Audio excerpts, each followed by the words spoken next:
નમસ્કાર, સીએનબીસી બજારના મની મેનેજરમાં આપનું સ્વાગત છે. અને મની મેનેજર એટલે તમારા નાણાંના ચોક્કસ આયોજન માટે અપાતું માર્ગદર્શન. અને હું છું પ્રીતિ દલાલ અને આપનું સ્વાગત કરી રહી છું આજના મની મેનેજરમાં.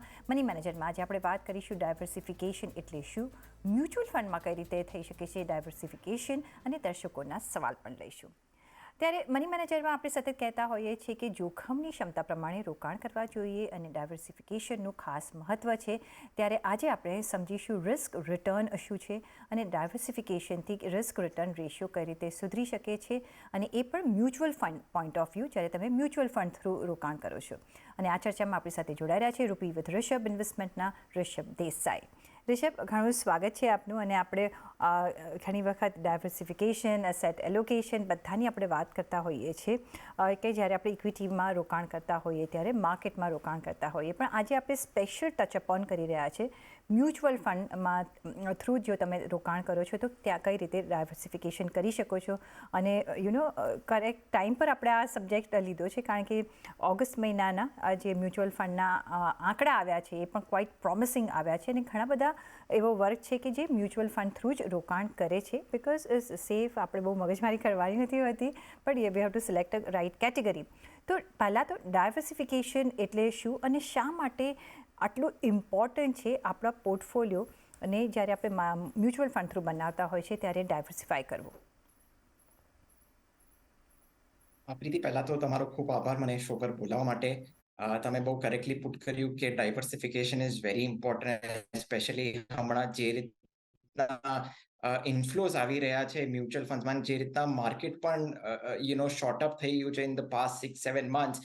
સો દર્શકો માટે એક સિમ્પલ ભાષામાં પુટ કરું તો ડાયવર્સિફિકેશન એટલે બેઝિકલી તમે તમારા જે ઇન્વેસ્ટમેન્ટ છે એ ડિફરન્ટ પ્રોડક્ટ્સમાં તમે સ્પ્રેડ આઉટ કરો છો. આપણે ઇંગ્લિશમાં એક કહાવત છે કે don't put all your eggs in one basket. આપણે આમ ગુજરાતી શાકાહારી ભાષામાં આપણે કહેવા જઈએ કે બધા ફળ એક ટોકરીમાં નહીં રાખો, કારણ કે તમારું એક ફળ જ્યારે ટોકરીમાં ખરાબ થાય છે તો એ બધા ફળને ટોકરીમાં ખરાબ કરવાની ક્ષમતા રાખે છે. So diversification is nothing but આમ સ્પ્રેડિંગ આઉટ યોર ઇન્વેસ્ટમેન્ટ આમ અલગ અલગ પ્રોડક્ટ્સમાં. Diversification is very very important. તમારું રિસ્ક અને રિટર્નને મેનેજ કરવા માટે ઇઝ વેરી ઇમ્પોર્ટન્ટ. આમાં અલગ અલગ તરીકાઓ હોય છે ફ્રોમ ડાયવર્સિફિકેશન કરવા માટે. આપણે એક તો કોમનલી ડિફરન્ટ પ્રોડક્ટ્સમાં તો ડાયવર્સિફિકેશન કરતા જ હોઈએ છીએ, પણ at the same time it is very important કે તમે અલગ અલગ કેટેગરીમાં પણ ડાયવર્સિફાય કરો, અને કેટેગરીની અલાવા પણ તમે એએમસીમાં અલગ અલગ એએમસીઝમાં પણ ડાયવર્સિફાય કરો, અને અલગ સ્ટાઇલ્સમાં પણ તમે ડાયવર્સિફિકેશન કરો. કારણ કે શું થતું હોય છે, કારણ કે વોટ વી હેવ સીન, ક્યારેક એક પ્રોડક્ટ સારું કરે, ક્યારેક બીજું પ્રોડક્ટ સારું કરે, ક્યારેક certain categories will also work well, may not work well, અને સ્ટાઇલ્સ ઓલ્સો એ લોકોની સાયકલ્સ હોય છે. સો ડાયવર્સિફિકેશન જ્યારે તમે કરો જે વિધિન ધ એસેટ ક્લાસીસ અને પ્રોડક્ટ કેટેગરી સ્ટાઇલ્સમાં, તમારા રિસ્ક એપેટાઇટ પ્રમાણે અને તમારા ટાઈમ હોરાઇઝનના પ્રમાણે ડાયવર્સિફિકેશન કરવું જોઈએ. એબ્સોલ્યુટલી. તો તમારા રિસ્ક એપેટાઇટ પ્રમાણે તમારે એક ડાયવર્સિફિકેશન કરવું જોઈએ. તો ઋષભ, જો કઈ રીતના આપણે ડિસાઇડ કરવું જોઈએ કેટલું ઇન્વેસ્ટ કરવું જોઈએ ડાયવર્સિફિકેશન વખતે ઇન ઈચ, જો આપણે એએમસી જોતા હોય, મ્યુચ્યુઅલ ફંડ જોતા હોય, અને કઈ સ્ટાઇલમાં આપણે એ ડાયવર્સિફિકેશન કરી શકીએ? પ્રીતિ, પહેલા તો આપણે મ્યુચ્યુઅલ ફંડને એએમસી લેવલ પર જોઈએ તો મિનિમમ એલોકેશન 10% હોવું જોઈએ, અને maximum it should not exceed more than 25%. હવે આના હું થોડા કારણો સમજાવી દઉં છું. આપણે મિનિમમ જ્યારે 10% કહીએ તો આપણે 10% થી નીચે જઈએ તો એક ઓવર ડાયવર્સિફિકેશન રિસ્ક આવી જતો હોય છે. નાઉ what does over diversification risk mean? કારણ કે આપણા પોર્ટફોલિયોમાં બહુ બધા મ્યુચ્યુઅલ ફંડ આવી જતા હોય તો એક તો આપણને ટ્રેક કરવું બહુ ડિફિકલ્ટ પડી જતું હોય છે, રાઈટ? અને તમારું જ્યારે નેગ્લિજિબલ એલોકેશન હોય છે, માની લો એક particular mutual fund is doing exceptionally well, it will not reflect that performance in your overall portfolio. એટલે તમારું જે ઓવરઓલ પોર્ટફોલિયોને ઓપ્ટિમમ રિટર્ન્સ ને ઓપ્ટિમમ પરફોર્મન્સ જોઈતી હોય તો એક decent allocation has to be given in each mutual fund and each AMC. અને બીજું, મેક્સિમમ 25% હું કેમ કહું છું? To avoid concentration risk. હવે કોન્સન્ટ્રેશન રિસ્ક શું કે તમે એક પર્ટિક્યુલર એએમસીમાં મોર દેન વન મ્યુચ્યુઅલ ફંડ આવી ગયા કે એમાં વધારે કેટેગરીઝમાં આવી ગયા કે માની લો કે આખી એએમસીના મ્યુચ્યુઅલ ફંડ્સ ના સારા કર્યા વિચ વી હેવ સીન કે સર્ટન એએમસીઝના ઘણા બધા મ્યુચ્યુઅલ ફંડ સાથે has not performed well. So તમારું આખું portfolio can be threat to under performance risk. અને અમે એવી રીતના પણ જોયું છે કે ઘણા બધા mutual funds of the same AMC are overlapping also. તો એક ઓવરલેપિંગનું રિસ્ક પણ આવી જતું હોય છે. સો મિનિમમ 10% રાખો તમે મ્યુચ્યુઅલ ફંડને એએમસી લેવલ પર અને મેક્સિમમ તમે 25% થી વધારે નહીં જાઓ. હવે આ થયું મ્યુચ્યુઅલ ફંડ અને એએમસી લેવલ પર. પણ ઇટ ઇઝ એઝ મેં પહેલા પણ કીધું કે it is very important to diversify across styles also, કારણ કે આપણે જોયું છે હમણાં 2 વર્ષથી value as a style has done very well. એની પહેલા ગ્રોથે સારું કર્યું હતું, રાઈટ?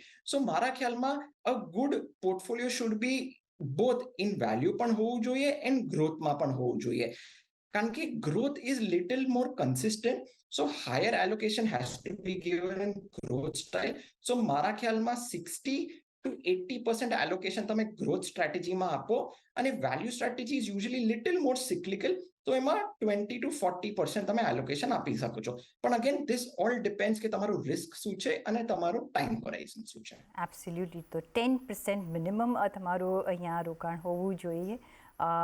મેક્સિમમ 25%થી તમારે એક્સિડ ન થવું જોઈએ. અને વેલ્યુ અને ગ્રોથ ફંડની જ્યારે આપણે વાત કરીએ છીએ તો ગ્રોથ ફંડમાં નિયરલી તમારું 80% જેટલું રોકાણ હોવું જોઈએ. 60થી 80% તમારું રિસ્ક પ્રોફાઇલ શું છે એ પ્રમાણે. અને વેલ્યુમાં ઓફકોર્સ 20 to 40%નું તમે એક માર્જિન રાખી શકો છો ડિપેન્ડિંગ અપોન તમારું રિસ્ક પ્રોફાઇલ શું છે. પછી નેક્સ્ટ જે સવાલ આવે છે એ મ્યુચ્યુઅલ ફંડ માટે જે છે આપણે કેટેગરીઝ એટલી બધી જોઈએ છે કે કઈ કેટેગરીમાં આપણે કરવું, કારણ કે એટલા બધા આપણને ચોઇસ છે ને too much choice, I always believe too much choice હોય ને તો એ વધારે કન્ફ્યુઝ કરી નાખે છે અને એમાં કદાચ એક મિસ્ટેક થવાના ચાન્સીસ રહી જતા હોય છે. તો કઈ કેટેગરીઝ અને એમાં પણ વિધિન ધ કેટેગરીઝ કેટલી કેટેગરીઝમાં આપણે રોકાણ કરવું જોઈએ? પ્રીતિ, આ બહુ એક મહત્વપૂર્ણ ક્વેશ્ચન છે, કારણ કે આપણે in the past few year જ્યારે સેબીએ બધું રીકેટેગરાઇઝેશન કર્યું ઇન 2017-2018, એટલી બધી કેટેગરીઝ આપણને જોવા મળે છે ઇક્વિટીમાં, હાઇબ્રિડ ફંડ્સમાં, ડેટ ફંડ્સમાં. It becomes so complicated. અને જ્યારે આપણે જે સિમ્પ્લિસિટીથી હટીને જે કોમ્પ્લેક્સમાં આપણે જે પડતા હોઈએ છીએ ત્યારે જ સૌથી વધારે આપણને જ્યારે બુફે આપણે હોટેલમાં જઈને બુફે મળતો હોય ને મારે શું ખાવું, આ છે ને આ ખાવું, એટલું કન્ફ્યુઝન થતું હોય છે. So we don't land up cherishing the true essence of the food. So મારા ખ્યાલમાં જેટલું તમે કન્સોલિડેટેડ રાખો, જેટલું સિમ્પલ રાખો તમારા પોર્ટફોલિયો, એ જ બેટર છે. સો 3 જે કેટેગરી છે ઇન ઇક્વિટી, હાઇબ્રિડ ને ડેટમાં. સો ઇક્વિટીમાં 5 કેટેગરીથી વધારે તમે નહીં જાઓ. એક લાર્જ કેપ આવી જાય છે, એક ફ્લેક્સી કેપ ફંડ્સ આવી જાય છે, મિડ કેપ આવી જાય છે, સ્મોલ કેપ આવી જાય છે ને વેલ્યુ ફંડ્સ આવી જાય છે. આ 5થી વધારે તમારે જવાની જરૂરત નથી મારા ખ્યાલમાં. હવે તમે હાઇબ્રિડમાં આવો તો હાઇબ્રિડમાં ફક્ત એક જ કેટેગરી રાખો, which is dynamic asset allocation funds, which is also known as balance advantage funds. આ એક કેટેગરી રાખો, કારણ કે આ ફંડ્સમાં ફંડ મેનેજર ઇક્વિટી અને ડેટમાં ડાયનેમિકલી મેનેજ કરતા હોય છે. તો આ એક કેટેગરી હાઇબ્રિડમાં એકદમ બેસ્ટ છે. અને આવીએ તો ડેટમાં શોર્ટ ટર્મ તમારા ગોલ્સ પ્રમાણે, શોર્ટ ટર્મ ઇન્વેસ્ટમેન્ટ માટે તમે લિક્વિડ ફંડ્સમાં ઇન્વેસ્ટ કરી શકો છો, અલ્ટ્રા શોર્ટ ડ્યુરેશન ફંડ્સ અને લો ડ્યુરેશન ફંડ્સ. અને તમને આમ 3 યર્સનો ટાઈમ હોરાઇઝન હોય તો બેન્કિંગ ને પીએસયુ ફંડ્સ અને કોર્પોરેટ બોન્ડ ફંડ્સમાં કરી શકો છો. So equity is meant for aggressive investors. Hybrid mutual funds છે kind of like moderate investors, and debt mutual funds is for the conservative investors. So in each of these શું કહેવાય asset classes 4 થી 5 કેટેગરીઝની વધારે તમે investment નહીં કરો. તો inch of કેટેગરીઝમાં 4થી 5થી વધારે કેટેગરીઝમાં ઇન્વેસ્ટમેન્ટ નહીં કરવું જોઈએ, નહીં તો બહુ કમ્બરસમ થઈ જશે, રેપિટેટિવ થઈ જશે અને તમે કયા કાઇન્ડ ઓફ ઇન્વેસ્ટર છો એ પહેલાં આઈડેન્ટિફાય કરવું ઘણું જ જરૂરી છે જ્યારે તમે રોકાણ કરતા હો છો ત્યારે. અને ઓફકોર્સ એક મિક્સ્ડ પોર્ટફોલિયો તો રાખવાનો જ હોતો હોય છે, કોન્સન્ટ્રેટેડ પોર્ટફોલિયો તો રાખવાનો નથી જ હોતો. અને જે તમે રિષભ કહ્યું કે તમે રેસ્ટોરન્ટમાં જાઓ કે વેડિંગ્સમાં જાઓ અને ટુ મચ ઓફ ચોઇસ હોય ત્યારે જો મારા જેવા હોય તો મને સમજ જ ના પડે કે શું ખાવું, અને હું સિમ્પલ એક વસ્તુ લઈને આઈ એમ વેરી હેપી. સિમિલરલી આમાં પણ એવું જ થાય છે, કારણ કે wide variety of choice makes you so કે આમાં પણ જો શું કરું, કન્ફ્યુઝ કરી નાખતા હોય છે. તો દેટ્સ વાય આ એક ઋષભે તમને કહ્યું છે કે ચૂઝ 4 or 5 થિંગ્સ અને પછી એમાં તમે ઇન્વેસ્ટ કરો તો તમને આખો એડવાન્ટેજ મળશે માર્કેટમાં રોકાણ કરવાનો. પણ એક જ્યારે પણ આપણે રોકાણ કરતા હોઈએ છીએ મ્યુચ્યુઅલ ફંડ થ્રુ, અને આપણે ઓલવેઝ કહેતા હોય છે કે રિસ્ક પોઈન્ટ ઓફ વ્યૂ થોડું લેસ રિસ્કીયર છે. શું એ રિસ્ક ઓછું છે એમ કહી શકાય કે મ્યુચ્યુઅલ ફંડ થ્રુ પણ રોકાણ કરતાં આપણે એક રિસ્ક તો ઇન્વાઇટ કરી જ રાખ્યા છે, અને કયા ટાઈપ ઓફ રિસ્ક અહીંયા આપણે બનતા હોય છે જ્યારે મ્યુચ્યુઅલ ફંડ થ્રુ આપણે રોકાણ કરતા હોઈએ છીએ? આમાં આપણને એક તો ઇક્વિટી તો આમ બહુ જ પોપ્યુલર છે, અને which is very well known કે એની volatility we can not ignore it.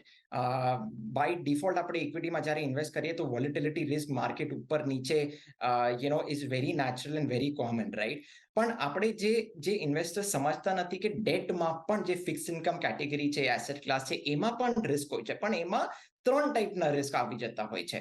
આપણે જે ઇક્વિટીમાં જે કીધું મોટા મોટી એક જ રિસ્ક હોય છે, which is volatility risk, right? Market sentiment પ્રમાણે કે વોટ એવર ગ્લોબલ ગ્રોથ ઓર અર્નિંગ્સના પ્રમાણે વોલેટિલિટી કંઈક ને કંઈક આવતી હોય છે, weather it is on the upside or weather it is on the downside. But in date જે એસેટ ક્લાસ છે એમાં એક ક્રેડિટ રિસ્ક આવી જતું હોય છે, લિક્વિડિટી રિસ્ક આવી જતું હોય છે, અને ડ્યુરેશન રિસ્ક આવી જતું હોય છે. એટલે ક્રેડિટ રિસ્ક એટલે શું? કે જ્યારે કોઈ પણ બોન્ડ કે પેપર કંઈક ડાઉનગ્રેડ થયો કે ડિફોલ્ટ થયો, રાઈટ? સો એને એક ટાઈપનો ક્રેડિટ રિસ્ક કહેવાય છે, રાઈટ? બીજું લિક્વિડિટી રિસ્ક, કે માની લો કે હેવી રિડેમ્પશન્સ આવી ગયા માર્કેટમાં કે પર્ટિક્યુલર મ્યુચ્યુઅલ ફંડમાં, રાઈટ? અને the fund manager cannot sell these bonds in the secondary market, તો આપણા પૈસા એમાં ફસાઈ જતા હોય છે. લાઈક એક લિક્વિડિટી રિસ્ક હોય કે માર્કેટમાં એ પર્ટિક્યુલર બોન્ડની એટલી લિક્વિડિટી નથી કે સામે એટલા બાયર્સ નથી, રાઈટ? અને વી હેવ સીન કે ક્રેડિટ રિસ્ક ઘણા ટાઈમથી થતા આવ્યા છે, ડિફોલ્ટ ડાઉનગ્રેડ ઘણા ટાઈમથી થતા આવ્યા છે, અને લિક્વિડિટી પણ એસ્પેશિયલી જે લોઅર ક્રેડિટ ઇન્સ્ટ્રુમેન્ટ્સ છે, બિલો AA પ્લસ જે આપણે ક્રેડિટ કેટેગરીમાં આપણે ગણાય છે, એમાં લિક્વિડિટી રિસ્ક ઘણી આવતી હોય છે. અને ત્રીજું બહુ મહત્વપૂર્ણ છે કે ડ્યુરેશન રિસ્ક છે. હવે કેવી રીતે આપણે એફડીઝમાં 1 યર એફડી કરીએ, 3 વર્ષની, 5 વર્ષની, રાઈટ? આ પર્ટિક્યુલર બોન્ડ્સ અને mutual funds are market link. Duration risk એટલે શું? કે માની લો પહેલા તો ઇન્વેસ્ટર્સે અને દર્શકોએ ખાસ ધ્યાનમાં રાખવું જોઈએ કે બોન્ડ yields, ઇન્ટરેસ્ટ રેટ્સ અને બોન્ડ પ્રાઇસીસ આર ઇન્વર્સલી રિલેટેડ. એટલે તમે જ્યારે ઇન્ટરેસ્ટ રેટની જ્યારે સાયકલ પીક પર હોય છે, ત્યારે તમે મીડિયમ ટુ લોંગ ડ્યુરેશનમાં તમે ઇન્વેસ્ટ કરો તો તમને એનો વધારે માર્ક ટુ માર્કેટ પર બેનિફિટ મળતો હોય છે.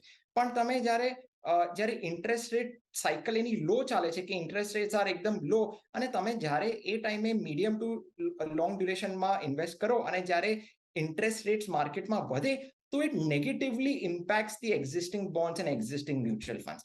તો આ 3 રિસ્ક ડેટ મ્યુચ્યુઅલ ફંડ્સમાં ખાસ ધ્યાનમાં રાખવા જોઈએ છે. અને ડ્યુરેશન પર્ટિક્યુલરલી જ્યારે ઇન્ટરેસ્ટ રેટ હાઈપર હોય ત્યારે જ medium to long duration funds કે મીડિયમ ટુ લોંગ ડ્યુરેશન પ્રોડક્ટ્સમાં ઇન્વેસ્ટ કરો. જ્યારે ઇન્ટરેસ્ટ રેટ રો પર હોય ત્યારે શોર્ટ ડ્યુરેશન પ્રોડક્ટ્સમાં ઇન્વેસ્ટ કરવું જોઈએ. તો ઓફકોર્સ રિસ્ક બધે હોય છે, પછી ડિફરન્ટ કાઇન્ડ ઓફ રિસ્ક હોતા હોય છે, credit risk, liquidity risk, duration risk, અને તમે કેટલા ટાઈમ ફ્રેમ માટે રોકાણ કરો છો, that also matters while choosing the product, અને કેટલું રિસ્ક એમાં ઇન્વોલ્વ છે વાઇલ ચૂઝિંગ ધ કેટેગરી. એટલે ઘણું બધું એક ઓવરઓલ તમારે આસ્પેક્ટ ધ્યાનમાં રાખવાનો છે, અને પછી ઇન્વેસ્ટમેન્ટ કરવાનું છે. નહીં તો પછી આપણે ઓલવેઝ કમ્પ્લેન કરતા હોય છે, અરે આ તો મેં ઇન્વેસ્ટ કરી પણ મને તો એટલા રિટર્ન્સ જ ના મળ્યા. પણ આ બધા જ ફેક્ટર્સ ડિસાઇડ કરીને પછી તમારે પ્રોડક્ટ ચૂઝ કરવાનો હોય છે. પણ બીજી એક વાત કરીએ તો રિસ્ક અને રિટર્નની જ્યારે આપણે વાત કરી રહ્યા છીએ, ને જે હમણાં જ મેં મેન્શન કર્યું, કઈ રીતે ઇન્વેસ્ટર ગોચ કરી શકે કે ભાઈ આમાં આટલું રિસ્ક છે તો મને આમાં આટલું રિટર્ન મળશે, એ કઈ રીતના સ્ટડી કરવો જોઈએ, અને પછી આપણા રિસ્ક એપેટાઇટ સાથે મેચ થાય છે કે નહીં એ પણ કેટલું જોવું જરૂરી છે? પ્રીતિ, આ પણ એક બહુ જ સુપર ક્વેશ્ચન છે. કારણ કે આપણે જ્યારે પણ equity as an asset class રહીએ છીએ તો એમાં વોલેટિલિટીથી એકલા ડરતા હોઈએ છીએ. પણ ઓન ધ કોન્ટ્રરી, મેં જે ડેટા કાઢ્યો અને મેં જે એનાલિસિસ કર્યું, રાઈટ, એમાં તમે અગર લોંગ ટર્મ ઇન્વેસ્ટર હો તો જે વોલેટિલિટી રિસ્ક જે છે એ ડ્રાસ્ટિકલી રિડ્યુસ થાય છે. હવે થોડું હું આમાં ડેટા સમજાવવાની કોશિશ કરું છું. મેં 23 યર્સનો ડેટા કાઢ્યો નિફ્ટી 50નો, બરાબર, અને મેં 1 વર્ષના રિટર્ન ડેલી રોલિંગ પર મેં કાઢ્યા છે. આ 23 યર્સમાં રાઈટ 0% ને લેસ દેન 0% આખા 23 યર્સમાં સિર્ફ 25% ઓફ ધ પીરિયડ નિફ્ટી 50 આપ્યો છે, right. Greater than 0% return 75% of the period આપ્યો છે ઇન ધ 25 યર્સ, અને greater than 10% returns 56% of the period આપ્યો છે. એટલે આમાં વોલેટિલિટી દરવા જેવું છે નહીં. અગર તમે સરખો એક ટાઈમ હોરાઇઝન રાખો તો આમાં વોલેટિલિટી રિસ્ક બહુ મિનિમાઇઝ થઈ જતી હોય છે. આ તો મેં 1 યરનું કીધું. હવે તમે આનાથી વધારે લોંગ ટર્મ તમે રાખો, કે માની લો કે તમે 7 યર્સનો ટાઈમ હોરાઇઝન રાખો છો, right. For the same period મેં 7 યર્સનો ડેલી રોલિંગ રિટર્ન્સ કાઢ્યો નિફ્ટી 50નો, તો એમાં 0% રિટર્ન તો છે જ નહીં. 0% તો આપ્યો જ નથી.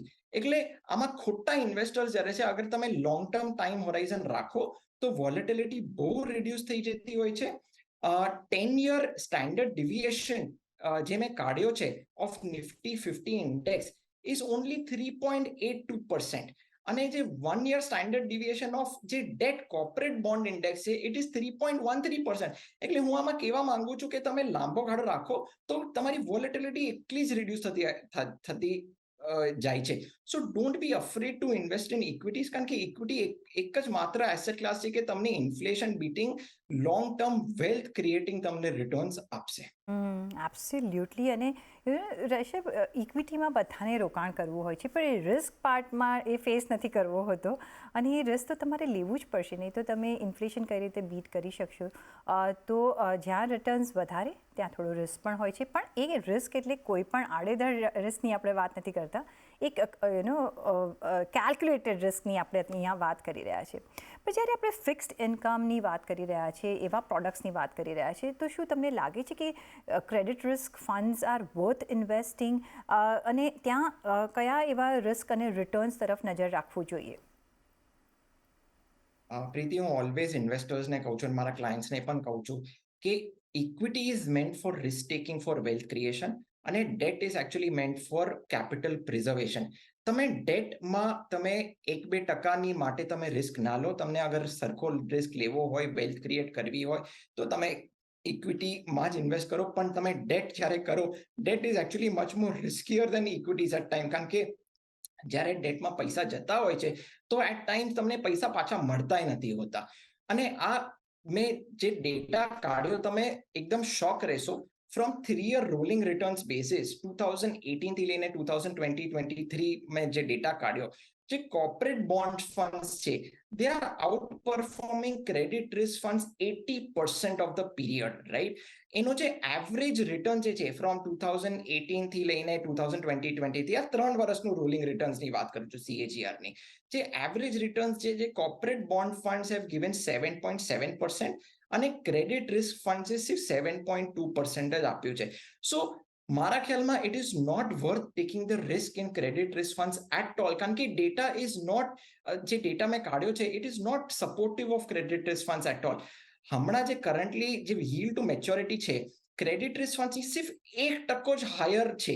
તો તમે 1 કે 2%ના લાલચમાં it is not worth taking the risk what credit risk funds are offering. So મારા ખ્યાલમાં તમે જ્યારે ફિક્સ્ડ ઇન્કમમાં ઇન્વેસ્ટ કરો ત્યારે એકદમ હાઈ ક્રેડિટ ક્વોલિટીઝમાં ઇન્વેસ્ટ કરો. ભલે 1% ઓછો મળે તો કાંઈ વાંધો નહીં, પણ તમે કેપિટલની સાથે છેડછાણી નહીં કરો, અને you look four steady appreciation in the fixed income space. So again, I'm just repeating, equity is meant for wealth creation and debt is meant for capital preservation. Yes, absolutely. અને પહેલાં ઋષભ, આપણે કહેતા હતા કે ઇક્વિટીમાં એક રિસ્ક હોય છે, અને પણ ડેટમાં પણ એટલું જ રિસ્ક હોય છે. એટલે તમારે એ પણ પ્રોડક્ટ્સ વધારે એક સારી રીતે ચૂઝ કરવા જોઈએ, કારણ કે એમાં જો તમે જેમ કહ્યું કે જો ગુમાવશો તો તમને એ ફંડ્સ મળશે નહીં. ને વી આર ટોકિંગ અબાઉટ ઘણા બધા ડેટ ઇન્સ્ટ્રુમેન્ટ્સ કોર્પોરેટ્સમાં આપણે ઇન્વેસ્ટ કરતા હોઈએ છીએ, એફડીઝમાં એવા કરતા હોઈએ છીએ. તો એક વિચારીને અને એક રેટિંગ સાથે જ આપણે જવાનું કે જેના બેસ્ટ રેટિંગ્સ હોય એવા જ એરિયાઝમાં તમે એક રોકાણ કરી શકો છો. અને સેમ અપ્લાઇઝ ટુ ધ મ્યુચ્યુઅલ, અત્યારે તમે એક મ્યુચ્યુઅલ ફંડ થ્રુ ડેટમાં રોકાણ કરતા હો છો ત્યારે. પણ દેટ આ એક આખું તમને ઓવરઓલ પિક્ચર આપવાની અમે કોશિશ કરી કે કઈ રીતનું ડાયવર્સિફિકેશન હોવું જોઈએ, અમંગ્સ ધ કેટેગરીઝ કઈ રીતના કરવાનું છે, કઈ રીતે તમે એક ઇક્વિટી અને ડેટનો એક ડાયવર્સિફાઈડ પોર્ટફોલિયો બનાવી શકો છો. પણ એ સાથે જ એક બ્રેક લેવાનો પણ સમય થઈ ગયો છે, તો બ્રેક લઈશું અને ત્યારબાદ દર્શકોના સવાલોના જવાબ સાથે શરૂઆત કરીશું. અમારી સાથે જોડાયેલા રહેજો.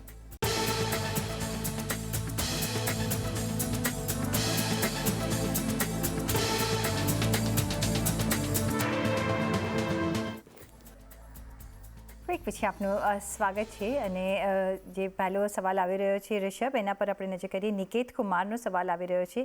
એ કહી રહ્યા છે કે એમની ઉંમર 28 વર્ષની છે. એ 1 થી 2,000નું રોકાણ એસઆઈપી દ્વારા કરી રહ્યા છે. હવે એમના જે ફંડ્સ છે એ પણ જણાવે છે SBI flexi-cap, SBI blue chip અને એસબીઆઈ બેલેન્સ એડવાન્સ ફંડમાં એ રોકાણ કરી રહ્યા છે. તો આ રોકાણ યોગ્ય છે કે નહીં? અને આજે આપણે જે વાત કરી ડાયવર્સિફિકેશનની, ઓફકોર્સ કેટેગરીઝ અલગ છે, પણ એક જ ફંડ હાઉસ થ્રુ એ કરી રહ્યા છે. તો અહીંયા પણ શું ડાયવર્સિફિકેશન જરૂરી છે કે અહીંયા આવી રીતે પણ કન્ટિન્યુ કરી શકાય? જી એબ્સોલ્યુટલી. આપણે જે વાત કરી એમના બધા ફંડ્સ એક જ એએમસીમાં છે, સો એ રેકમેન્ડેડ નથી. Investing more than one fund in a particular category અને સેમ એએમસીમાં તમે રાખો અલગ અલગ કેટેગરીઝમાં, તો અંડર પરફોર્મન્સ અને ઓવરલેપિંગનો રિસ્ક પણ આવી જતો હોય છે. મેક્સિમમ 25% ઇન્વેસ્ટ કરવું જોઈએ એક જ એએમસીમાં મારા હિસાબથી. સો પહેલા તો એ ડાયવર્સિફાઈ રાખે, કારણ કે એ યંગ છે અને રિસ્ક લઈ શકે છે. તો મારા ખ્યાલમાં એસબીઆઈ જે બેલેન્સ એડવાન્ટેજ ફંડ છે એમાંથી રિડીમ કરી શકે છે અને એસબીઆઈ બ્લુ ચિપ ફંડમાંથી પણ રિડીમ કરી શકે છે. મારા રેકમેન્ડેશન એ છે કે એસબીઆઈમાંથી સિર્ફ એસબીઆઈ કોન્ટ્રા ફંડ એ રાખે અને બીજા અલગ અલગ ફંડ્સમાં અને અલગ અલગ એએમસીઝમાં ઇન્વેસ્ટ કરે. સો પરાગ પારેખ ફ્લેક્સી-કેપ ફંડમાં ઇન્વેસ્ટ કરી શકે છે. કેનારા રેબેકો ફ્લેક્સી-કેપ ફંડમાં ઇન્વેસ્ટ કરી શકે છે. અને ઓફકોર્સ એસબીઆઈ કોન્ટ્રા ફંડ મેં પહેલા જ કીધું. પીજીઆઈ મિડ કેપ ઓપોર્ચ્યુનિટીઝ અને કોટક સ્મોલ કેપ ફંડમાં આ ઇક્વલ એલોકેશનથી ફોર લોંગ ટર્મ એસઆઈપી કરી શકે છે, કારણ કે એ યંગ છે, રિસ્ક લઈ શકે છે. સો મારા હિસાબથી કે મિડ અને સ્મોલ કેપમાં પણ ઇન્વેસ્ટ કરશે તો લોંગ ટર્મ એમનું વેલ્થ બહુ સબસ્ટેન્શિયલી ગ્રો થશે. તો તમારે થોડા ચેન્જીસ કરવા પડશે અક્રોસ ધ એએમસી, અને એમાં પણ તમે કેટેગરીઝ એક ચૂઝ કરી શકો છો. તમને ઓપ્શન આપવામાં આવ્યું છે, તો એ રીતે તમે એક રોકાણ તમારું કરી શકો છો ફોર યોર ફ્યુચર, જેમાં તમને બેનિફિટ વધારે થશે. પણ ઓન દેટ નોટ ઋષભ, રજા લેવાનો સમય થઈ ગયો છે, તો તમારો ઘણો આભાર અમારી સાથે આજે જોડાવા બદલ અને આ સમગ્ર જાણકારી આપવા બદલ.